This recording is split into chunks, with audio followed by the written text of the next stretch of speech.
నజరేయుడైన యేసుక్రీస్తు పేరట మీ అందరికీ శుభములు కలుగునుగాక. ఈరోజు దేవుడు మనతో దేవుని వాక్యము ద్వారా సూటిగా మాట్లాడబోతున్నాడు. ఆయన మాట్లాడితే మనం బ్రతుకుతాం. ఆయన మాట్లాడితే మనకు ఆశీర్వాదాలు వస్తాయి. ఆయన మాట్లాడితే నీ జీవితం మార్చబడుతుంది. ఆయన మాట్లాడితే నీకు నిత్య జీవం. ఏ మనిషి మాట్లాడినా నువ్వు బ్రతకలేవు. ఏ మనిషి నిన్ను ఓదార్చలేడు. ఏ మనిషి నిన్ను దీవించలేడు.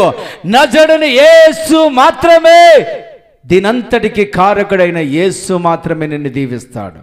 ఈరోజు దేవుని యొక్క వాక్యము లోతుల్లోకి మనం వెళ్ళిపోతున్నాం. ఇర్మియా గ్రంథము 15వ అధ్యాయము 16వ వాక్యము చూస్తే గనక నేను చదువుతాను, శ్రద్ధగా విందాం. నీ మాటలు నాకు దొరకగా నేను వాటిని భుజించి తిని, సైన్యములకు అధిపతిగా యెహోవా దేవా నీ పేరు నాకు పెట్టబడును గనుక నీ మాటలు నాకు సంతోషమును నా హృదయమునకు ఆనందమును కలుగు చేయుచున్నది. దేవునికి మహిమ కలుగును గాక. దేవుని మాటలు ఎప్పుడైతే నువ్వు శ్రద్ధగా వింటావో నీ హృదయానికి ఆనందము కలుగుతుందట. ఎప్పుడైతే దేవుని మాటను నీ హృదయములకు తీసుకుంటావో నీ హృదయానికి ఆనందము కలుగు చేయబడుతుంది, సంతోషము కలుగు చేయబడుతుంది. ఏ ఒక్కరి మాట నీ హృదయములో సంతోషము రాదు, కానీ దేవుని యొక్క వాక్యములో అంత శక్తి ఉంది. దేవుని యొక్క మాటలో అంత శక్తి ఉంది. దేవుని యొక్క మాట ఎలాంటిదంటే దేవుని యొక్క మాట శక్తితో కూడి ఉన్నదంట. హల్లెలూయా. యేసును గురించి అనేక మంది బైబిల్లో అనేక మంది వ్యక్తులు ఆయనను గూర్చిన మాట విని స్వస్థత నొందితిరి. ఆయన గూర్చిన మాట విని ఆదరణ పొందితిరి. ఆయన గూర్చిన మాట విని ఓదార్చబడ్డారు. బైబిల్ గ్రంథము దేవుని యొక్క మాట ఎలాంటిదంటే ఆయన గూర్చి నువ్వు సరైన రీతిలో నువ్వు అర్థం చేసుకుంటే నీ పరిస్థితులు మార్చబడతాయి. ఇప్పటి వరకు మనుషుల మాటలు నువ్వు ఆలకించి ఉండవచ్చు. ఇప్పటి వరకు మనుషుల మీద నువ్వు ఆధారపడి ఉండొచ్చు. కానీ నా యేసయ్య మాట నువ్వు పట్టుకుంటే కనుక నీ జీవితం మార్చబడుతుంది. హల్లెలూయా. ఇక్కడ దేవుని యొక్క వాక్యం ఏమని చెప్తుందంటే నీ మాటలు నాకు దొరకగా నేను వాటిని భుజించదని. ఎవరి మాటలు నువ్వు భుజిస్తున్నా, ఏ మాటలు నువ్వు భుజిస్తున్నా అంటే నీ హృదయం నిండే దాన్ని బట్టే నీ నోరు మాట్లాడుతుంది. నువ్వు తినే తిండిని బట్టే నీకు బలము చేకూర్చబడుతుంది. అది ఎలాంటి ఆహారము నువ్వు తింటున్నావు? అందరూ దేవుని వాక్యమే చెబుతారు, కానీ ఆ వాక్యము నీ గ్రాపు పెరుగుతుందా? ఆ వాక్యము నువ్వు దీవించబడుతున్నావా? ఆ వాక్యము ద్వారా నువ్వు స్వస్థత పొందుతున్నావా? ఆ వాక్యము ద్వారా నీ హృదయం సంతోషము కలుగుచున్నదా? అది చాలా ప్రాముఖ్యమైంది. అందుకనే బైబిల్ గ్రంథం అంతా మనం వెతికితే కనుక ఆయన ఏమి చెప్తున్నాడంటే దేవుడా దేవుడా నన్ను దీవించండి. దేవుడు ఏమి చేస్తాడంటే దేవుని యొక్క వాక్కుని పంపిస్తాడు. దేవుని వాక్కు విడుదలవగా స్వస్థత కలుగును. దేవుని వాక్కు ద్వారా నాకు స్వస్థత కలుగుచున్నది. దేవుని వాక్కు ద్వారా నాకు నెమ్మది కలుగుచున్నది. దేవుని వాక్కు ద్వారా నేను పరిశుద్ధతలోకి వెళ్తున్నాను. అంతా నీ జీవితానికి మార్చే దేవుని వాక్యమే ప్రాముఖ్యమైంది. హల్లెలూయా. ఇక్కడ ఇర్మియా చెబుతాడు, నీ మాటలు నాకు దొరకగా నేను వాటిని భుజించితిని. హల్లెలూయా. సైన్యములకు అధిపతిగా యెహోవా దేవా నీ పేరు నాకు పెట్టబడిన గనుక నీ మాట నాకు సంతోషమును నా హృదయమునకు ఆనందము కలుగు చేయుచున్నవి. ఇర్మియా చెబుతున్నాడు, నీ పేరు నాకు పెట్టబడుచున్నది. హల్లెలూయా. ఏంటి ఆయన పేరు ఈయనకి పెట్టబడింది అంటే అపోస్తలుడైన పౌలు చెప్తున్నాడు, మీరే నా పత్రికలు. హల్లెలూయా. మీరే నా పత్రికలు అంటున్నాడు. అంటే నీ సాక్ష్యం ఎలాగున్నది చాలా ప్రాముఖ్యమైంది. క్రైస్తవుడు క్రైస్తవుడు అని చెప్పుకుంటున్నాం, కానీ నీ జీవితంలో సాక్ష్యం కనబడుతుందా? నువ్వు వీధిలో వెళ్ళినప్పుడు నీ సాక్ష్యం కనబడుతుందా? నీలో పరిశుద్ధత కనబడుతుందా? నీ ప్రార్థన జీవితం కనబడుతుందా? నీకు నీవే సాక్షివి. మోసగించే బ్రతుకుతూ మోసగించే పనులు చేస్తూ కూడా నీకు సాక్ష్యం కనబడలేదంటే నువ్వు క్రైస్తవుడే అని చెప్పుకుంటున్నావంటే సిగ్గనేది కనబడాలి. ఈరోజు అందుకనే క్రైస్తవులు అసహించుకోవడానికి కారణం ఏంటంటే సాక్ష్యం లేని క్రైస్తవులుగా ఎక్కువగా ప్రబలిపోతున్నారు. పౌలు ఇదే చెప్తాడు, నేను ఏ విషయము చెప్పాను, నా ప్రభు నా యొక్క విషయంలో ఏదైతే చేయాలను అదే నేను చేస్తున్నాను. ప్రభువు నందు నేను ప్రయాసపడుతున్నాను.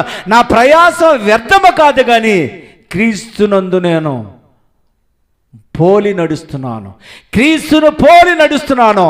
నన్ను చూసిన వారు క్రీస్తును చూస్తున్నారని సాక్ష్యము చెబుతున్నాడు. దేవుని నామ స్తోత్రము కలుగునగాక. హల్లెలూయా. నేను మొన్న చెప్పిన వాక్యం ఏంటంటే ఆయన నిజమైన కాపరిని చెప్పాను. అలాగే మరొక మాట ఏం చెప్తే నేను నిజమైన ద్రాక్షావల్లిని. నిజమైన ద్రాక్షావల్లి అంట. హో ప్రైజ్ ది లార్డ్, హల్లెలూయా. అంటే ఆయన ఏమని చెప్తాడంటే తోటతో కూడా పోలుస్తున్నాడు. తోట కాపరి సరిగా లేకపోతే తోటంతా కూడా నాశనమైపోతుంది. కాపరి సరిగ్గా కాయకపోతే తోటంతా కూడా చీడ పురుగు పట్టి ఆ తోట పాడు అయిపోతుంది. కారణం ఏంటంటే ఆ తోట భద్రత చేసే ఆ వ్యవసాయదారుడికి ఎలాగుతుంటాడు అలాగే కాపరి కాచేవాడు సరిగ్గా ఉండాలి. ఈరోజు సంఘాలు చాలా మంది ఉన్నాయి, ప్రతిదీ కూడా సంఘమే, కానీ ఆ సంఘములో దేవుని యొక్క భద్రతని కనబడుతుందా? దేవుని యొక్క పరిశుద్ధతలో ఎదుగుతున్నావా? దేవుని యొక్క నడిపింపు నీకున్నదా? ప్రొటెక్షన్ నీకు కనబడుతుందా? హల్లెలూయా. మోషే అదే చెబుతున్నాడు. ఏప్రిల్ రాసిన పత్రికలో 11వ అధ్యాయంలో ఇలా చెప్తున్నాడు. మోషేని గురించి చెప్తున్నాడు, ఏబేలు గురించి చెప్తున్నాడు, అనేకమైన సాక్ష్య సమూహం చెప్తున్నాడు. ఆ సాక్ష్యము నీవు కూడా కనబడుతుందా? నీ జీవితంలో కనబడుతుందా? సాక్ష్యము చాలా ప్రాముఖ్యమైంది. వాక్యము చెబుతున్నా నేను ఎలాగ చెప్పగలిగితే నా క్యారెక్టర్ చాలా ప్రాముఖ్యమైంది. వాక్యము చెప్పడం గొప్ప కాదు, కానీ ఆ క్యారెక్టర్ ఎలాగైతే ఉన్నదో అలాగ నేను నడుస్తున్నానని నాకు నేను పరిశోధన చేసుకోవాలి. హల్లెలూయా. నేను ఒక కథ చెప్పబోతున్నాను. బైబిల్లో ఒక స్టోరీ ఉన్నది. ఆ స్టోరీ ఏంటంటే ఆనందం అనే దానికి ఎలాగ మనకి సంపాదించుకోవాలి. ఆనందం అంటే దేవుని వాక్యము ద్వారా నీ హృదయానికి ఎప్పుడైతే తాకుతుందో దేవుని సంతోషం నీకు వస్తుంది. మరొక ఆనందం ఉంది, మోసం, దగా, దోచుకోవటం, ఇలాగ చేసి కూడా నీతి కానిది దోచుకోవటం, అది ఆనందం అని, అది శాపం. అది హల్లెలూయా. అలాగ నువ్వు చేస్తే గనుక ఒక రోజు ఖచ్చితంగా ఆ పంట కోయవలసిందే. నువ్వు ఏదైతే విత్తనం వేసావో అది పంట కోస్తావు. ఈరోజు దేవుని వాక్యము పైపైన కాదు, ఐస్ క్రీమ్ బోతలు ఎక్కువైపోయాయి. దేవుని వాక్యము ఖండించాలి, సరిచేయాలి, దేవుని యొక్క ఆ కృపలో నడిపించబడాలి. మూడు కూడా జరగాలి. హల్లెలూయా. ఇక్కడ ఇరిమియా భక్తుడు ఏమని, నీ మాటలు నాకు దొరకగా నేను భుజించదని. ఎలాగ భుజించాలంటే దేవుడు చెప్తాడు. ఆహారం ఎలాగా పోల్చాడంటే వాక్యము చెప్తాడు, రొట్టె వలన మాత్రమే కాదు కానీ దేవుని నోటి నుంచి వచ్చిన ప్రతి మాట వల్ల నేను బ్రతుకుతున్నాను. ఈ పులిపేట మీద ఒక మాట చెప్పాలని ఆశపడుతున్నాను. ఒకరోజు నేను చనిపోతాను, ఒకరోజు నీవు చనిపోతావు. ఎవరికైనా మరణము తథ్యమే. కానీ మరణించేటప్పుడు నువ్వు ఏ స్థలానికి వెళ్తున్నావు అది తెలియకపోతే ఆ రోజు వచ్చినప్పుడు నువ్వు చాలా బాధపడతావు. అయ్యా నేను సంఘానికి వెళ్ళాను, పలానా సంఘానికి వెళ్ళాను, కానుకలు ఇచ్చాను, అయ్యా మొదటి వరుసలో ఉన్నాను, పాటలు పాడాను, వర్షిప్ చేశాను, నేను అక్కడ పెద్ద తరహా నాకు ఇచ్చారు అని నువ్వు సంతోషపడొచ్చు. కానీ ఆ వాక్యానుసారముగా నువ్వు లేకపోతే పరలోకములో సిగ్గుపడవలసే పరిస్థితి వస్తుంది. దేవుని నామ స్తోత్రము కలుగునుగాక. హల్లెలూయా. అంటే ఈ తోటలు రెండు రకాలుగా ఉన్నాయి. క్రైస్తవులోనే రెండు రకాల తోటలు. ఒకటి దేవుని వాక్యముతో పోషించబడే తోట ఒకటి చూస్తున్నా. ఆ మరొక తోట ఏంటంటే తోటగానే ఉంటుంది కానీ తోటలో ఉన్న ఆ వ్యక్తులని పురుగులు తినివేస్తున్నాయి. హల్లెలూయా. అది ఎలాగా మనం కనుగోలంటే చూడండి, అపవాది చేసే పన్నాగం ఏంటంటే ఆడు ప్రతిదానికి రెండేసి వాడు నకిలీగా చేస్తుంటాడు. కరెన్సీ 500 నోటు గవర్నమెంట్ ముద్రించిన కరెన్సీ ఉంటుంది, అలాగే దొంగ నోటు కరెన్సీ కూడా ఉంటుంది. రెండు కూడా ఇంచుమించు ఒకేలాగా ఉంటుంది. కానీ ఆ కరెన్సీ కరెక్టా కాదని ఎలాగ తెలుసుకుంటాడు? ఒక బ్యాంక్ మేనేజర్ మాత్రమే కనుక్కోగలుగుతాడు. అలాగే ఏ బోధ పడితే ఆ బోధ కరెక్ట్ అనుకోవడం కాదు, ఆ బోధ ఎలాగా మనము దాన్ని సర్టిఫికేట్ చేయాలంటే ఎలాగ దాన్ని కనుగోవాలి, అది నిజమా కాదనే ఎలాగ కనుగోలండి? దేవుని వాక్యము ద్వారా, ఆ వ్యక్తి ఫలము ద్వారా మనం కనుగోగలదు.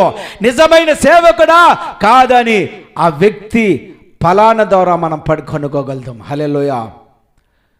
చూడండి ఇక్కడ ఎలాగా ఈ తోటని పాడు చేస్తున్నాడు అపవాదంటే, ద్రాక్ష తోటని నక్కలు ఎలాగా ఆ పూతని రాలిపేస్తున్నాయో చూద్దాం. హల్లెలూయా. మొదటి రాజుల గ్రంథము 21వ అధ్యాయము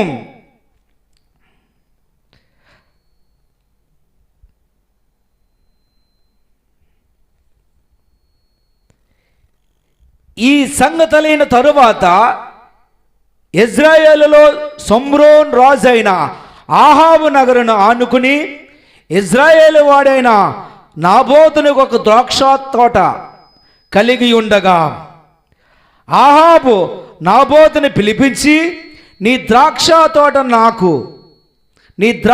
తోట నా నగరును ఆనుకుని ఉన్నది గనుక అది నాకు కూర తోటకిమ్ము, దానికి ప్రతిగా దానికంటే మంచి ద్రాక్ష తోట నీకు ఇచ్చిదనని, లేదా నీకు అనుకూలమైన ఎడల దానిని క్రయమునకిమ్ము అని అడిగను.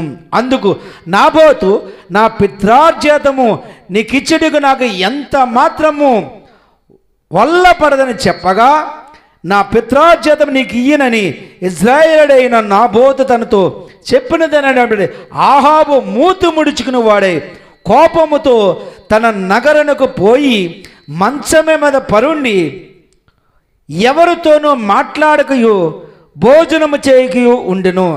అంతటా అతని భార్య అయిన యెజెబెలు వచ్చి, నీవు మూతు ముడుచుకుని వాడువై భోజనము చేయక ఉండిదివేమనగా అతడు నడగగా అతడు ఆమెతో ఇట్లెనను, నీ ద్రాక్ష తోటని క్రయమును నాకిమ్ము, లేక నీకు అనుకూలమైన ఎడల దానికి మారుగా మరొక ద్రాక్ష తోట నీకు ఇచ్చిదనని ఇజ్రాయేలువాడు నాబోతుతో నేను చెప్పగా, అతడు నాకు ద్రాక్ష తోటకి నీకు ఇయ్యనని. అందుకు అతడు భార్యని యెజెబెలు, ఇశ్రాయేలు నీవిప్పుడు రాజ్య పరిపాలన చేయడం లేదా?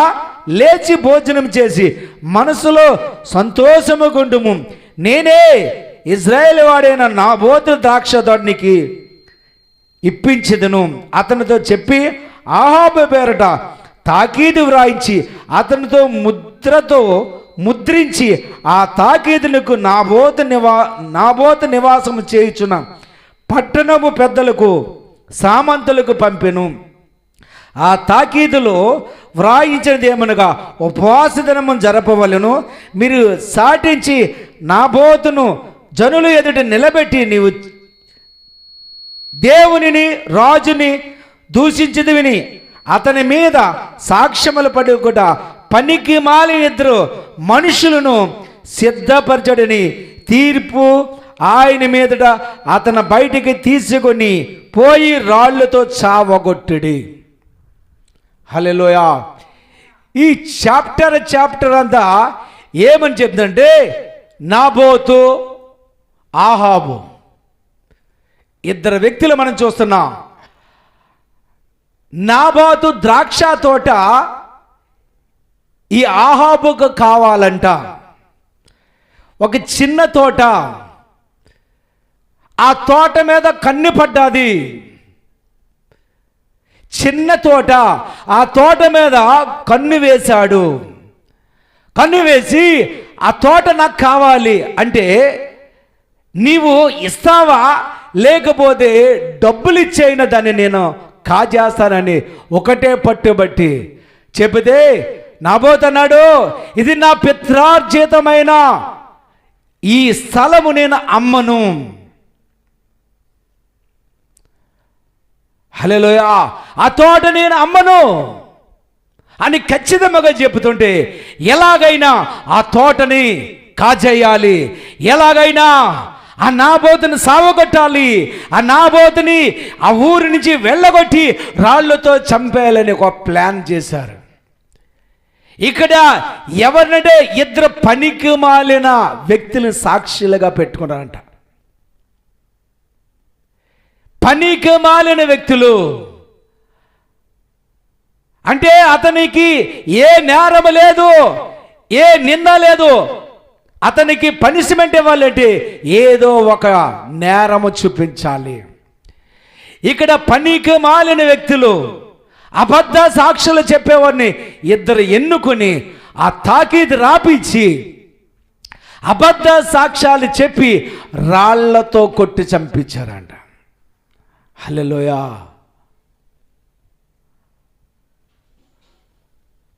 దేవుని యొక్క వాక్యంలో ఏమని చెప్తుందంటే, నీ తోట చాలా పవిత్రమైన తోటగా నువ్వు ఉంటే అపవాది ఖచ్చితంగా వస్తాడు, దొంగిలిస్తాడు.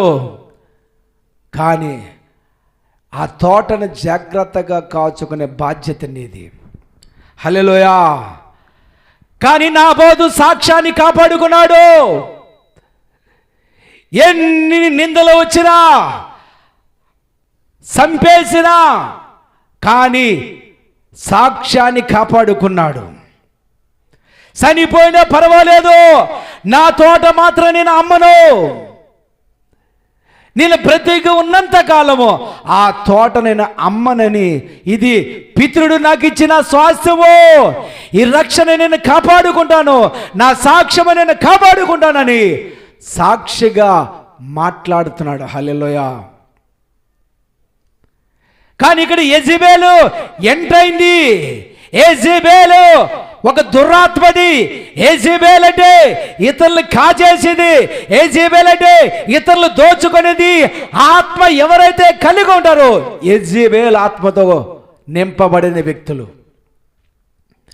యెజబెల్ అనగా మర్డర్ చేస్తుంది, యెజబెల్ అనగా దోచుకుంటుంది. యెజబెల్ అంటే ఆడి యొక్క పరిస్థితి అంతా కూడా సైతానికి సాదృశ్యంగా ఉంది. హల్లెలూయా. దేవుని నామమున స్తోత్రము కలుగును గాక. హల్లెలూయా.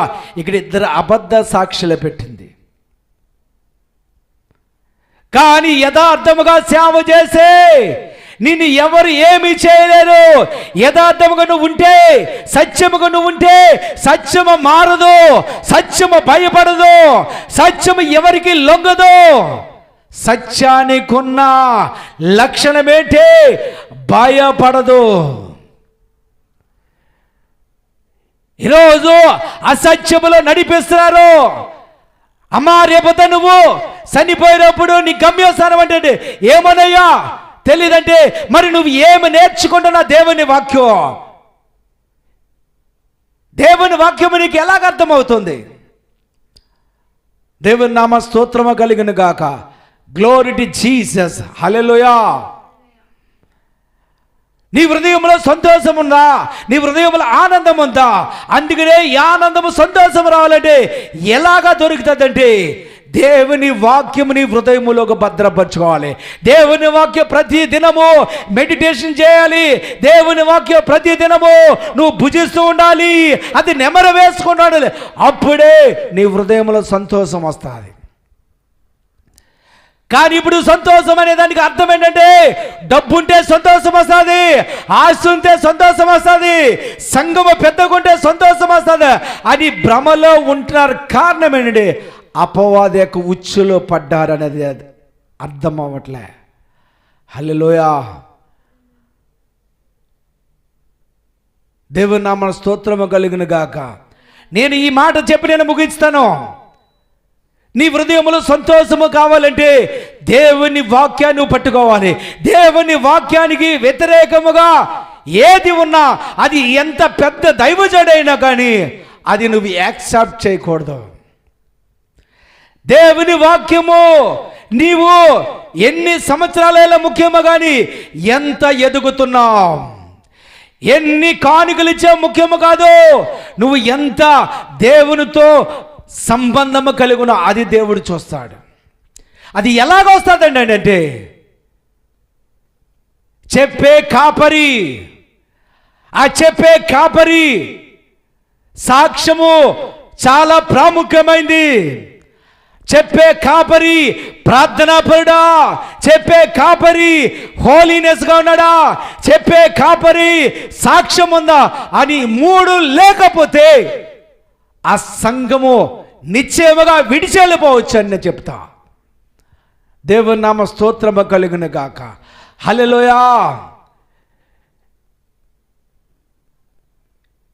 దేవుని సేవకుడనే మాటకి అర్థం ఏంటంటే అతని కోసం అతను బ్రతకడు, ఇతరుల కోసమే బ్రతకడానికే దేవుడు ఎన్నుకున్నాడు. దేవుడు ఇది ఇచ్చిన ఈ గొప్ప ఆధిక్యత, ఈ ఉద్యోగం ఏంటంటే ఏ మనిషి ఇవ్వలేదు, పరలోక తండ్రి ఇచ్చాడు ఈ ఉద్యోగం. అది వణుకుతో భయముతో పరిశుద్ధతో కొనసాగించాలి. అలాగ సాగించకపోతే నిజము చెబుతున్నాను, దేవుడు ఒకవైపే నువ్వు చూస్తున్నా, నాణానికి రెండు వైపులో బొమ్మ బొరుచు ఉంటుంది. అది ఒకవైపే చూడొద్దు. ఆయన కృపే చూస్తున్నా, ఆయన ఉగ్రత కూడా చూడబోతున్నా. అయ్యా మేము వెళ్ళిపోతున్నా, ఏమీ జరగట్లేదు, దేవుడు అంటే భయం లేదు, దేవుడిని ఏం చేశాడు, దేవుడు ఎక్కడ చూసాడు నువ్వు అనుకున్నా. కానీ హెచ్చరికతో నేను చెప్తున్నాను, దేవుని యొక్క ఉగ్రత వస్తే ఒక్క క్షణము కూడా నువ్వు తట్టుకోలేవు. అలాగే ఎంతో మంది చూశానండి, దైవజనులు కూడా వాళ్ళ యొక్క పరిస్థితులు ఎలాగుంటే మొదట్లో దేవుని పరిచయం చేశారు, రాను రాను పాపంలో పడిపోయి జుర్రుకుంటూ ఉంటారు. కానీ ఒక రోజు వస్తుంది కృపలో, అయ్యా ఇంకా మారుతాడని చూస్తాను. కానీ ఇంకా మారకపోతే ఆ కృప విడిచిపెడితే నీకు భయంకరమైన శాపం వస్తుంది. అందుకని ఇరిమయం చదువుడు, నీ వాక్యము నాకు దొరకక, నీ మాటలు దొరక నేను భుజించుదనయ్యా అంటే భోజనం చెయ్యాలి. ఏ భోజనం తెలియ? శ్రేష్టమైన భోజనం. ఏ భోజనము పెడితే ఆ భోజనం చేస్తే బలము రాదు. ఈ ఉదయాన్ని వండే భోజనము సాయంకాలం దాకా ఉంచి అది రేపు తింటే అది రోగాలు వస్తాయి. అలాగే దేవుని యొక్క వాక్యము నీకు శ్రేష్టమైన వేడి వేడి భోజనం నువ్వు తినాలి. శరీరానికి కావాలంటే మంచి ఆహారం, అలాగే దేవుని యొక్క ఆత్మకు కూడా శరీరానికి ఎలాగైతే నువ్వు మంచి ఆహారం తీసుకుంటావు, అలాగే నీ ఆత్మకు కూడా సరైన వాక్యము నువ్వు తీసుకోవాలి. అదే నీ జీవితాన్ని మార్చివేస్తుంది. హల్లెలూయా. వాక్యం ఏమి చెప్తుందంటే, వాక్యం వినడం గొప్ప కాదు, వాక్యము చెప్పడము గొప్ప కాదు, ఆ వాక్యపు అడుగు జాడల్లో మనం నడిస్తే గనుక నీవు కూడా చెప్పగలదు.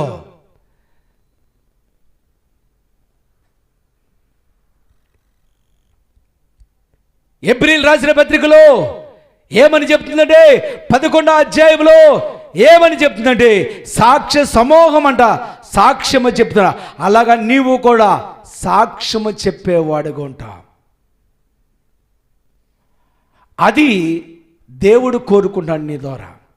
అప్పుడు అలాగ చేసే గనుక ఆయన హృదయాన్ని నువ్వు సంతోష పెడతావు, ఆయన ఆనందింపజేస్తావు. నీకోసం నువ్వు బ్రతకడం కాదు, నీ రక్షణ ఇచ్చాక నేను ఎవరిని సంతోష పెట్టడానికి నీకు రక్షణ ఇచ్చాడంటే, నిన్ను నీవు సంతోష పెట్టుకోవడం కాదు, దేవుని సంతోష పెట్టడానికి. ఎందుకు ఈ రక్షణ అంటే దేవుని ఆనందింపజేయటానికి. ఎందుకు ఈ రక్షణ అంటే నీ సాక్ష్యము దేవునికి మహిమ రావటానికి. అటువంటి కృప రావాలని నువ్వు ప్రార్థన చేయగలిగితే కనుక దేవుడు నీ జీవితాన్ని మార్చేస్తాడు. అందుకనే ఈరోజు నేను చెప్పే మాట ఏంటంటే, ఆయన మాటలు నీవెప్పుడైతే భుజిస్తావో నీవు ఆయన వలె మారిపోతావు. అటువంటి కృప మనకు రావాలని ప్రార్థన చేయబోతాం. Thank you Lord. పరిశుద్ధము నమ్మకమైన ప్రభువా, తండ్రి, ఈరోజు మీరు మాతో మాట్లాడారు. నీ మాటలు మాకు దొరకగా భుజించిదిమి, అది మా హృదయానికి ఆనందము సంతోషము కలిగించిన ఇర్మియా భక్తుడి ద్వారా మాట్లాడారు నాయన. ఈ వాక్యము మా హృదయములకు రావాలి నాయన. నీ సంతోషము, నీ ఆనందము మాలో కలగాలి. అటువంటి కృప అనుగ్రహించండి. మేము ఒక సాక్షిగా ఉండాలి. అయ్యా, అబ్రహాము సాక్షి సమూహములో ఉన్నాడు, మోసే సాక్షి సమూహములో ఉన్నాడు, ఏబేలు సాక్షి సమూహములో ఉన్నాడు, హానోకు సాక్షి సమూహములో ఉన్నాడు. అలాగే మేము కూడా సాక్షి సమూహంలో మేము కూడా ఉండాలి. అటువంటి కృప మాకు ఇచ్చినందుకు వందనాలు తండ్రి. మేము ఒక పత్రికలుగా సాక్షి సమూహములో ఉండాలని, అయ్యా, అది ఎలాగ జరుగుతుందంటే నీ వాక్యం మా హృదయంలోకి తీసుకున్నప్పుడు అయితే జరుగుతుంది. అటువంటి ధన్యకరమైన ఆ జీవితం అయ్యా పరిశుద్ధాత్ముడా నీ ద్వారానే జరుగుతుంది. మమ్మల్ని నింపండి, అటువంటి మార్గంలో మీరు నడిపించమని యేసు నామములో ప్రార్థన అడిగి పొందినాం పరమ తండ్రి, ఆమేన్. తండ్రి యొక్క ప్రేమ, మన కుమారుని యేసుక్రీస్తు కృప, పరిశుద్ధాత్మ యొక్క సహవాసం మనందరికీ తోడుగుండి నడిపించబడదాము గాక.